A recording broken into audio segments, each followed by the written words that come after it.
help me welcome Ash to the show. Thank you so much for joining us today. Welcome to Rise. Thank you so much for having me. All right, let's do this. So I'm so excited to dive into this conversation because you have quite a story. You've been on quite a journey, and I'm hoping you can kind of just give the listeners and viewers a little insight as to how you became a coach and kind of where it all started from. My journey to coaching was kind of out of confusion, honestly. So in 2018, I walked away from my full time career that I had been climbing this ladder for and achieving right before a really big promotion. But I walked away because I was like, this is not, I'm not happy. I'm good at what I do, but I'm not happy. And there are other things that I need to be doing. So I went on this cycle of doing everything in between in this entrepreneurial journey, not sticking with anything. My daughter started a business. My husband and I pumped money into that, a 6-year-old's business, by the way. Pumped money into that. And then we moved. And my mother was like, Ash, I think you'd be really good at coaching because I was always in a leadership role in my previous type of employment. So I explored it. I talked to the company and I was like, I like this. This feels like a good fit. I'm going to go into coaching because I'm going to help everybody else.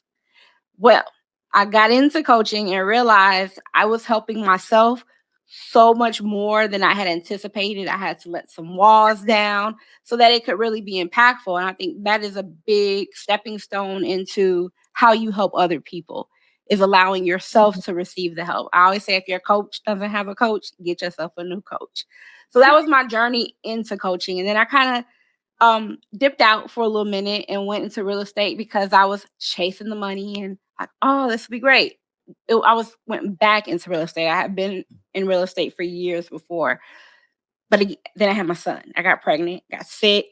Life threw a whole lot of things at me, and I'm like, I can't be driving these Georgia roads, taking 2 and 3 hours with a baby in the back or with a babysitter just to get to a showing. And I had to really sit down and have some honest thoughts and conversations with myself and my family about what am I great at? Not what am I good at? What am I great at? And what am I truly passionate about? And it's coaching. So I was like, I got to go back all in on it and I got to stop trying to do all these different things and follow my purpose. We call that shiny object syndrome.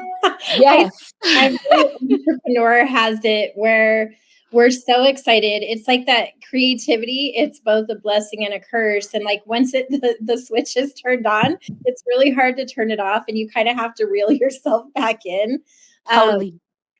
so, Coach Ash, but before this, you shared, you went through some stuff, and the stuff that you went through is by no means, an easy journey.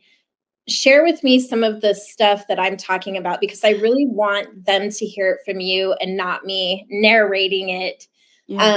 to them. Some of that stuff that you went through that kind of led you to where you are right now. Yeah. I found myself at a very young age in relationships that I had no business being in. I was dating older men. I don't know if I thought it was cool or what it was. Maybe it's because my father wasn't present. Who knows? Going through therapy for that. But I found myself in these situations with older men, and they were abusive situations. I'm talking 18, 19, 20 years old in abusive relationships, physically and emotionally abusive relationships.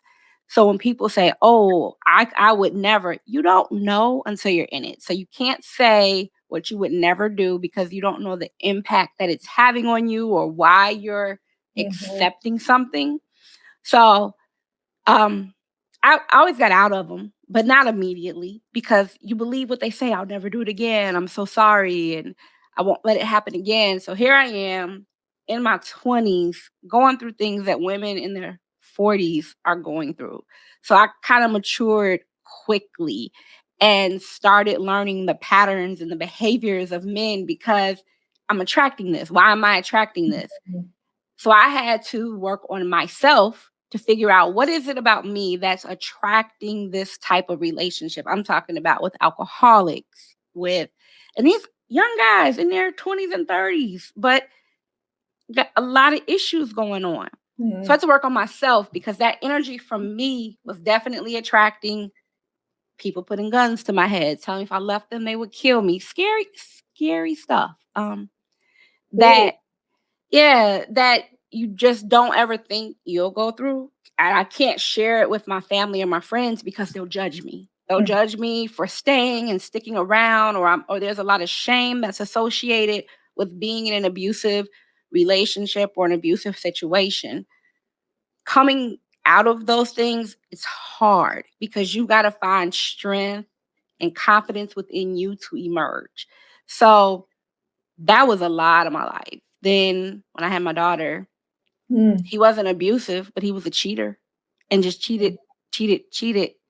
So while our relationship ended on that note, I had to also take into account what part I played in us not having a healthy relationship, right? Mm. But you can't stay somewhere just for the kids Mhm. because the kids Agree. will be unhappy. So I had to again find strength to leave and stay gone because she'd be crying for her daddy at night. And I'm like, ah, so much easier to just go back. But no, Mm. no. I had to choose myself so that I could choose everybody else around me. And ps.com for everybody who's watching and listening, it is not okay to cheat people. It Yes. really isn't. I know that's for a whole nother episode, but no man or woman has to accept it. We can accept the responsibility in terms of the detachment in the relationship, or like what you said, owning our part. But at the end of the day, cheating is just not acceptable, No. even though society says otherwise. And it's like, oh, yeah, he cheated on me. She cheated on me. But really, those are yucky behaviors too. Maybe Yeah. that's something we could talk about in another episode with you, Yeah. you Yeah, know? definitely. Definitely. But let's talk about emerge. So you spoke about this moment when you felt like, hey, I need to embrace the word emerge or do the action. Talk to me about that. When was that pivotal moment for you where you were like, you know what, I'm done.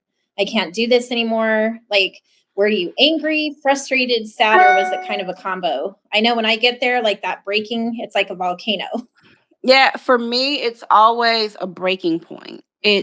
I've already gone through the phases. I've already gone through sad and crying and staying and believing that things would change. I've already been angry. It's just wait a minute. There's so much more for me in this life. We're not even on the same playing field. And this is not saying that anybody's better than the next person, but I have these things that I want to do. They don't. They're actually really good being where they are.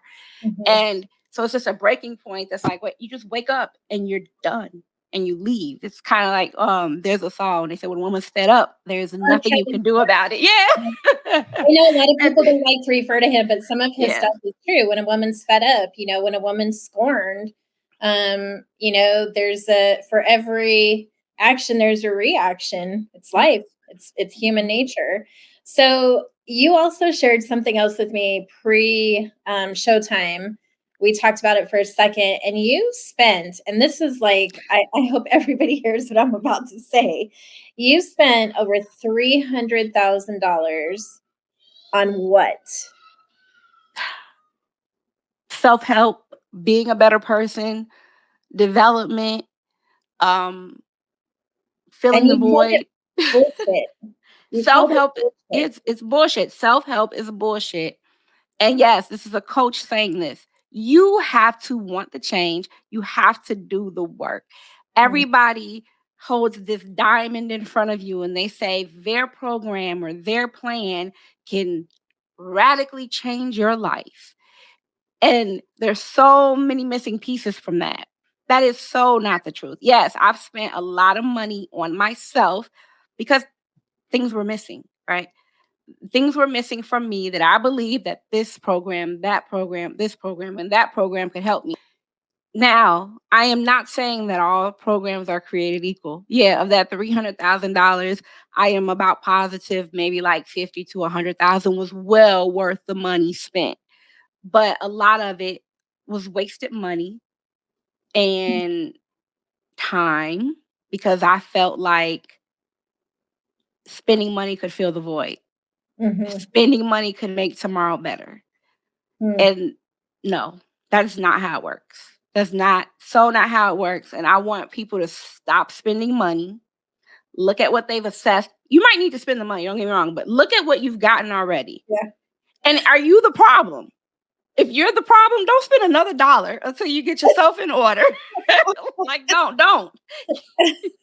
Here's what I see. So when I read that, I was like, okay, that's a lot of money. Yeah. But I even kind of thought a little deeper in the sense of, okay, so Ash knows something's up and she's on the hunt to either heal or feel, fill a void, right? Maybe it was a combination. But for someone to take that type of initiative and spend that amount of money in search of bettering yourself, helping yourself, and looking for the answers that most of us spend our entire lifetime looking for, I actually thought it was brave. Oh, And it's it also tells me that you are recognizing something's wrong and you're trying to fix it. How many people in this world spend their lifetime never knowing they're the problem? most Too people. many to count, Right. right? So I Yeah. thought, well, kudos to you. I mean, it is a lot of money, but was it a waste? Because look where you are today. Look what you're doing today. All these things that you're working towards, these incredible goals. So I don't think it was a waste. I think it was part of the journey that you're on. Yeah. I don't know. I just No, I definitely look at everything as part of the journey, but my motivation was strong. I don't want my daughter. I have a daughter and a son, but for me it's personal with my daughter. I don't want her broken Mhm. and in the wrong situations at the wrong time for whatever reason. So, in order for me to be a better mother, to show up better, to be a better wife, daughter, anything to anybody that I'm around, I had to deal with myself. I love it. It's so Yeah. beautiful. It's like it's a transition, right? We always talk about, like, in She Rises, we talk about becoming this unstoppable woman, right? But it's like the journey is such an incredible, it's like the most important part, because you get to look at where you were, then you look at where you are, and then if you really think about it, like the in between, where you were dealing with the yucky stuff, where you're trying to change those yucky habits, or those, some people call it self-sabotage, some people call it limiting beliefs, like all Yeah. these different things, but we're never ever going to be perfect, right? But Mhm. we have to be, especially for our girls and all our kids, and even our grandkids. I'm a grandma. Yeah. Like, I want to be Oh, the best version to my kids and my grandkids, right? And of wow. course Mhm. to my husband. Um, but more importantly, I want to be the best version of me. And I think that that is what a lot of people don't focus on, is their own internal happiness. That, like, things happen, right? You went through some traumatic stuff. I want to say shit, so we'll just say shit. It should, yeah. And here you are, you're beautiful, you're glowing, you're smiling. But was it easy? No. Everybody Mm-mm. says, but it's so hard. It is hard, right? To clear out the clutter, to admit when it's us, when we're the problem. But it's possible. I mean, you're living proof of that. So, Yeah. what is one of the most favorite parts of you now taking this journey and you going through the training and being able to help others who are in that situation similar to yours? For me, I get you. I can connect with you. I know your struggle. I don't portray to be anything that I'm not. I'll put all my shit out there and I'm going to come authentic and raw. And what I've noticed is that a lot of people don't get that. They're ostracized for what they've gone through. We Yeah. all go through something different, but we've all been through stuff. We've all got our stuff. And that's what I truly love about what I do, about the training. It's we can all strive to be a little bit better version of ourselves every single day. Yeah. So, and it's possible. I don't want people to die with their gift. I don't want people to die unhappy. It's Mm, no reason for it. ooh, oh, yeah, that one's like a tough one. Mm. Like you said, you spent all this money, right? And you're trying to find this thing, and you're like, the answer is doing the work. It kind of made me think of how many of us have gone on a weight loss journey, right? And you have all these fitness people, all these nutritionists, and all these different people telling you, try this product. No, try this product. No, try this pill. But at the end of the day, if we can take all the pills we want, all the different products, all the different shakes, but if we're not doing the work, we're going to stay the same, right? We're going to stay Mhm. stagnant. We're going to be mad because we spent a ton of money and nothing's working. Yep. So if you're hiring a coach, I think what we need to focus on is, okay, why are we hiring Coach Ash? What are we looking to get for it from it? And are we going to do the work? Because if you're not going to do the work, there's no point in having a coach, right? Other Yep. than you being an incredible person who's relatable and all of those different things. But if they don't do the work, it doesn't change anything, right? So we got to do the work. So when you come in, let's just say, and I call myself the perfect storm. And a lot of the things that you've gone through, I've gone through. I was Okay. molested as a child. I was raped. Wow. I was involved in a domestic violence situation for 5 years. He almost killed me. And so here I am, this big ball of trauma, right? And I'm a mom and I'm trying to live and I'm trying to survive. And this is all pre She Rises. But all of these things led to kind of where I'm at today. So say I came to you, Hannah, before She Rises Studios, and I'm like, here you go, Ash, here I am, all of me. What's the thing you're gonna tell me, or are you gonna run? No, I'm definitely not gonna run. The first thing that I tell my clients, because you gotta be ready to cut through the bullshit. If you can't cut through the BS, you cannot work with me. Mm, And that's what we're going to be on a quest to do. I'm not for everybody. And I have a shirt that says that. I'm not for everybody because I'm gonna be direct. I'm gonna attack the beliefs that you set in front of you that are not true. Things that we've adopted from society, things that we've adopted just from our past. Those things don't have to hold you back. I love the big ball of everything that comes my way because the breakthrough on the other side of it is that much greater. so true. It is so true. So, in terms of, you know, moving forward for you, what is next on the horizon just for you? Not even with coaching, but just you as mom, you as Ash. What is that looking like? My daughter starts school tomorrow. She's going to 7th grade, so that's been Woo! interesting. Yeah, I've got a middle schooler. Wow. um, and just my baby boys too. So being a present mom for him, getting him prepared because I am stay-at-home mom as well, taking care of my in-laws. They live with us. So those are in addition to my work life, my everyday responsibilities and getting this book that I'm writing finished. That's kind of my big those are my big things. I know a publisher. I'm just saying. Okay. Let's Yeah, just put it out yeah, there. talk. So, okay, so you have this book on the horizon. You're multifamily living, which most of the world is doing. So now you're talking about you have some big goals and you're dealing with like the day-to-day life stuff. So how hard is it for you to separate? Because I know, because I have an in-law too, that we help, and sometimes I'm just like, oh my gosh, I don't know if I can do this today. I don't even know if I can adult today. So dealing with Yes. like different things and then your business and all the, how do you find time to, or I should say, how do you find the balance? What's your go-to for, because like you said, self-care can be bullshit. So what do you Yeah. do? What do you do? So I struggle with the word balance because it's just not realistic. That means like everything's equal at all times. Mm-mm. I'm juggling some balls right now. Some are glass, some are rubber. I gotta decide which ones are gonna bounce back and which ones are gonna break. And that's kind of how I approach my life every single day. All right, what is the top of my priorities and what can I outsource? Where can I add some leverage in my life? I got a lot of leverage. I don't do it all.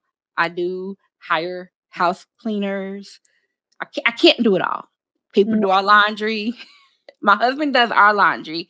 I outsource the in-laws laundry. So, but I've had to figure out shortcuts. Yeah. It's so you built a dream team, basically. I You like can't go that. you Yeah. can't go through life alone. It's like, how they always tell you, "Oh, it takes a village to raise a child." That is so true. But it also takes a village. You have to have, like, that dream team. So you have and my husband does laundry too, thank God. But, Yes. um, you know, having that housekeeper, I have a housekeeper, um, and I have someone who helps with groceries. Everybody takes turns cooking.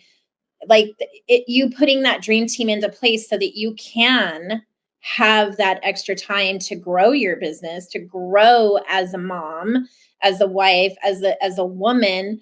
um so you're right, there is no manual for balance. I say that all the time, but I always ask the question because I love to hear everyone's different answer. And I think I found yours to be the most true because it doesn't exist. Yeah. It's like you don't know if you're going to get lemons one day, you don't know if you're going to get grapefruits, apples, whatever. But whatever it is, it's how you handle it, what you do with it, and putting that dream team into place. So if you have to go out and get a house cleaner, get one. You got to have Get somebody it. vacuum your floor. There's Get no it done. shame, no Yes. blame. Right? Because then that allows you that extra space for you to go and be creative, to go be Ash. A lot of people get confused by our titles: mom, grandma, entrepreneur, wife. Hmm. I, but at the end of the day, you're Ash, I'm Hannah. Yeah. Bing. It's almost like we overcomplicate stuff. We All do. right. So you got this book coming out. What's it going to be about? I'm so curious. Ooh, F the hustle. Living a intentional life, purpose driven life. It's taken many shifts and evolutions, but a lot of us have grown up.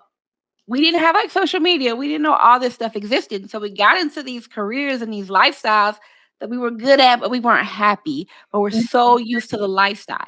So Mhm. how can you shift and live a life that is truly fulfilling and still keep your lifestyle? you know, Yeah, so how can you? it's possible. It's possible. You just got to be intentional about it. Yeah. I'm excited. I'm excited to read that book. So Thanks. before we end today's episode, and by the way, I've had a great time chatting with you.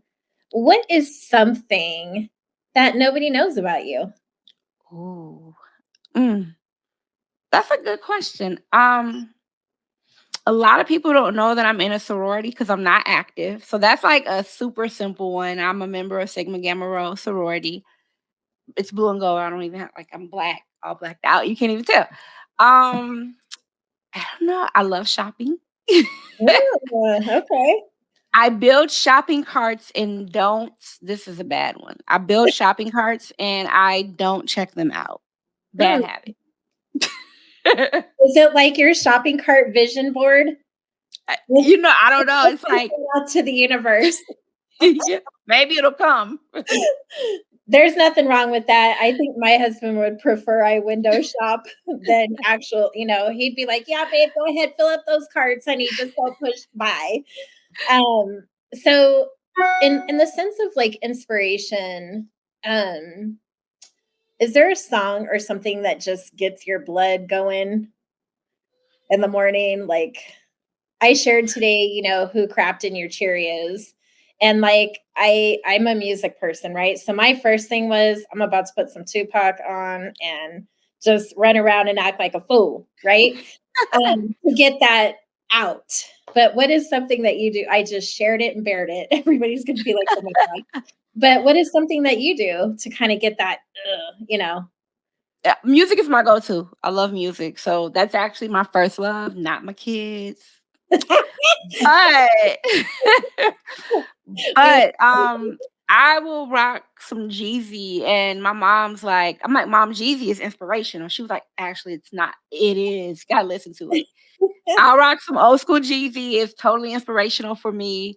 Or like I think it's J Rock. Win, win, win, win. Because you have to be in that mindset to go for the day, to go after the day. That's how you get ready. Yeah. I agree. All right. So last question. Where can everyone find you? Instagram is where I hang out the most. TikTok too, but F dot the dot hustle. F the hustle. F the hustle. Woo! All right. Thank you so much for being with me today. I truly had a wonderful time. Me too. And Thank I am so excited to see where you're going next. And I cannot wait to read that book. you. Thank you so much. Thank you for joining. Bye, everyone.